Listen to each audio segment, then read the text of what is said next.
Swastiastu. Setelah memahami sekilas mengenai Tuhan dan berbagai jenis tenaganya di video bagian pertama, mari kita melanjutkan pembahasan mengenai penciptaan alam semesta sesuai dengan apa yang diuraikan dalam kitab suci Weda. Singkatnya, alam semesta adalah wujud energi Tuhan yang disebut Maya Prakrti. Apa yang dinyatakan fisikawan Albert Einstein dalam dalil massa dan energi adalah sama-sama ilmu dasar dalam memahami hakikat alam semesta menurut Weda. Jadi energi adalah bentuk lain dari massa, dan massa adalah wujud lain dari energi.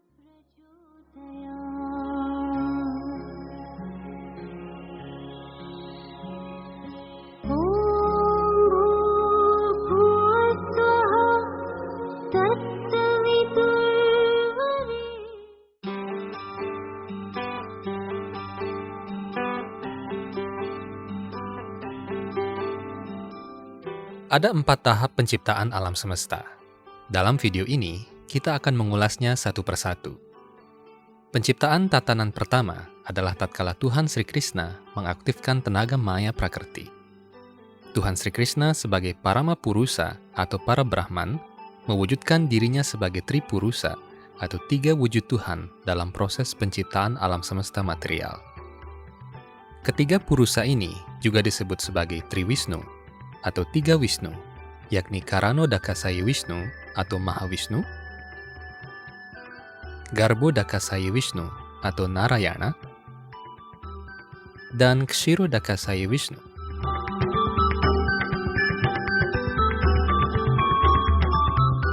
Setelah Tuhan mewujudkan dirinya sendiri sebagai Tripurusa tersebut, barulah tahap pertama penciptaan alam semesta dimulai. Pada awalnya, sebelum penciptaan terjadi, energi Maya Prakrti bersifat diam atau statis. Wujudnya bagaikan awan gelap yang tidak bergerak. Ilmu astrofisika modern telah berhasil mencapai pemahaman terhadap energi gelap yang diam ini, yang lalu dikenal sebagai dark matter atau materi gelap. Menurut sains modern, sekitar 90% dari massa alam semesta adalah dark matter.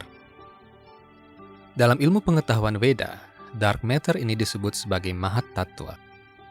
Jadi Mahat Tattva adalah wujud awal dari Maya Prakrti. Dengan kata lain, Mahat Tattva adalah bahan dasar alam semesta berupa energi yang masih diam. Teks-teks Purana mendeskripsikan Mahat Tattva ini seperti sebuah lautan gelap yang disebut Karana Jala atau Karano Daka, yang diterjemahkan menjadi lautan penyebab.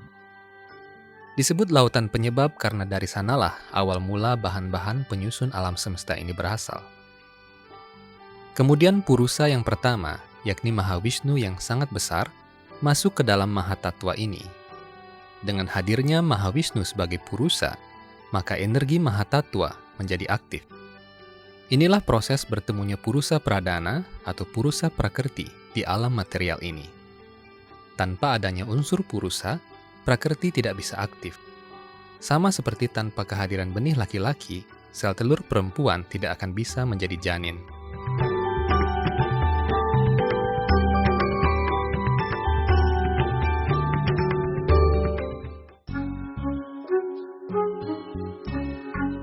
Ketika energi Mahatattva ini aktif, terciptalah gelembung-gelembung alam semesta yang berupa telur keemasan yang sangat besar. Gelembung-gelembung ini muncul dari pori-pori Mahavishnu. Dari uraian ini, Anda mungkin bisa membayangkan betapa besarnya Tuhan, sehingga bahkan satu alam semesta bisa keluar dari pori-pori badannya, bagaikan gelembung udara yang sangat kecil. Gelembung semesta yang berupa telur keemasan ini disebut sebagai Brahmanda atau telur Brahman. Gelembung-gelembung keemasan itu juga disebut sebagai Hiranmaya atau tirai keemasan. Dalam kitab suci Weda Isa Upanishad, Hiranmaya ini dijelaskan sebagai berikut.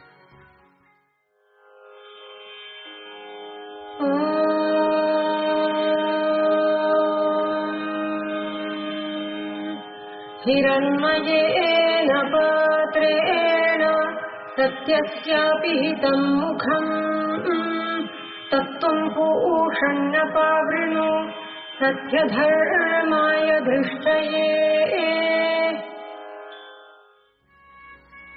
Mantra ini bermakna bahwa wujud rohani Tuhan yang maha rahasia tertutupi oleh tirai ilusi maya, sehingga amatlah sulit bagi kebanyakan orang untuk memahami bahwa Tuhan memiliki wujud pribadi yang kekal.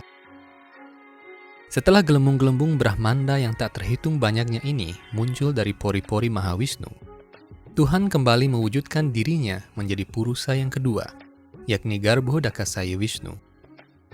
Garbhodakasayi berarti Tuhan yang berbaring di lautan Garba.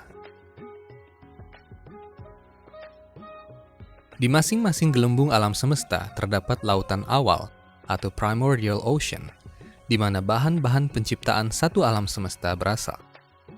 Karena Tuhan berbaring di lautan itu, beliau juga disebut Narayana, yang berarti Tuhan yang berbaring di atas air penciptaan. Jadi karena ada begitu banyak Brahmanda atau telur semesta yang keluar dari pori-pori Mahawisnu, maka ada banyak pula wujud Narayana yang berekspansi di dalam setiap telur alam semesta. Inilah misteri dan keajaiban Tuhan sebagaimana diuraikan dalam kitab-kitab Weda. Tuhan tetaplah satu, tetapi Dia bisa menjadikan dirinya banyak pada saat yang bersamaan. Dia bisa berada di setiap alam semesta pada saat yang bersamaan, bahkan di setiap inti atom. Inilah yang disebut sebagai Vyapi Vyapaka, atau berada di mana-mana dalam wujud pribadinya maupun dalam aspek tak berwujudnya.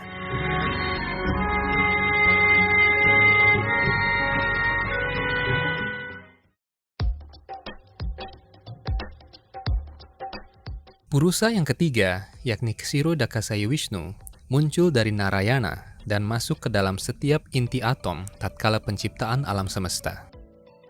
Jadi Tuhan juga ada dalam wujud pribadinya di dalam setiap inti atom. Beliaulah energi misterius yang menyangga setiap proton, neutron, dan elektron agar tetap seimbang. Karena itu apabila atom dibelah, energi besar akan muncul. Harus dipahami bahwa itulah energi dari Kshirodakasayi Wisnu. Dapat kita bayangkan bahwa sebutir atom yang sangat kecil bisa menghasilkan energi yang sangat besar. Energi itu tidak ada di sana begitu saja. Ada Tuhan dalam inti atom itu, dan dari sanalah energi nuklir yang dahsyat itu berasal. Bagaimana sesungguhnya Tuhan sebagai Mahawisnu membuat energi material atau Mahatattva ini aktif? Ini adalah pertanyaan yang fundamental. Tuhan dalam wujud Mahawisnu mengaktifkan energi alam semesta hanya dengan memandang alam ini. Kemudian hasil aktivasi pertama energi Maya Prakrti adalah 3 sifat alam material, yakni Sattvam atau kebaikan, Rajas atau nafsu, dan Tamas atau kebodohan. Kemudian dari 3 sifat alam material ini terciptalah elemen Ahamkara atau ego material, elemen Buddhi atau kecerdasan material, dan Manas atau pikiran material. Tatkala ego material berinteraksi dengan salah satu sifat alam material, baik Sattvam, Rajas maupun Tamas, elemen-elemen yang lebih kasar tercipta, mulai dari elemen suara atau sabda. Elemen suara atau vibrasi adalah elemen perantara antara elemen halus dan kasar di alam semesta ini. Vibrasi yang berbeda akan mengaktifkan partikel subatomik sehingga terwujudlah jenis-jenis atom yang berbeda. Dalam ilmu pengetahuan modern, keberadaan vibrasi suara subatomik ini masih berupa teori dan dikenal sebagai teori string. Dari elemen sabda atau vibrasi suara, terciptalah angkasa atau space. Dari elemen angkasa muncul indera pendengar. Demikianlah proses ini berlanjut hingga tercipta elemen-elemen yang lebih kasar seperti udara, cahaya atau api, air, dan tanah atau logam. Dengan demikian dalam tahapan pertama penciptaan alam semesta material ini, ada total 24 unsur material yang tercipta, yakni 3 elemen halus, yakni ego palsu, kecerdasan dan pikiran, 5 elemen kasar yang disebut dengan Panca Mahabhuta, 5 elemen halus yang disebut Panca Tanmatra atau elemen objek indera, 5 indera penerima objek yang disebut sebagai Panca Budindriya, dan 5 indera penggerak yang disebut sebagai Panca Karmendriya. Satu elemen lagi adalah elemen jiwa atau Atma sebagai energi rohani yang menjadi partikel rohani terkecil dari Tuhan. Dengan adanya jiwa atau Atma inilah, segala badan material menjadi hidup.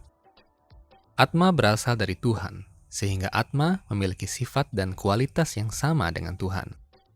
Namun Tuhan tidak terbatas, sedangkan Atma sebagai partikel kecil bersifat terbatas.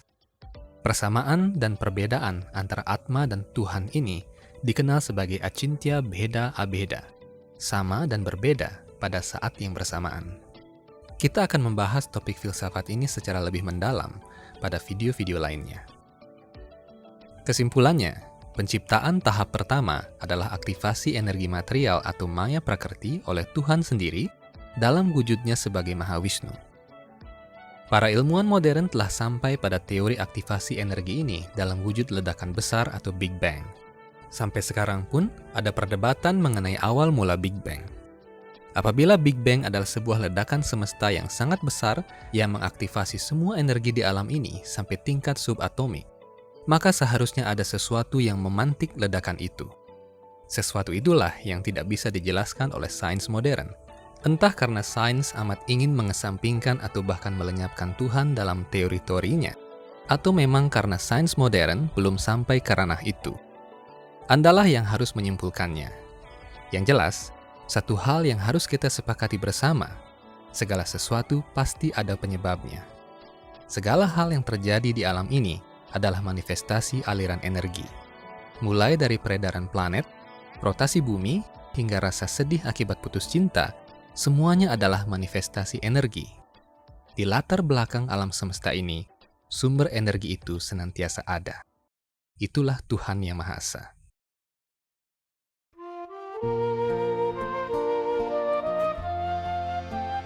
Dalam video bagian ketiga nanti, kita akan membahas penciptaan tahapan kedua, ketiga, dan keempat. Nantikan episode selanjutnya hanya di Hindu Times Channel. Om Santi Santi Santi Om.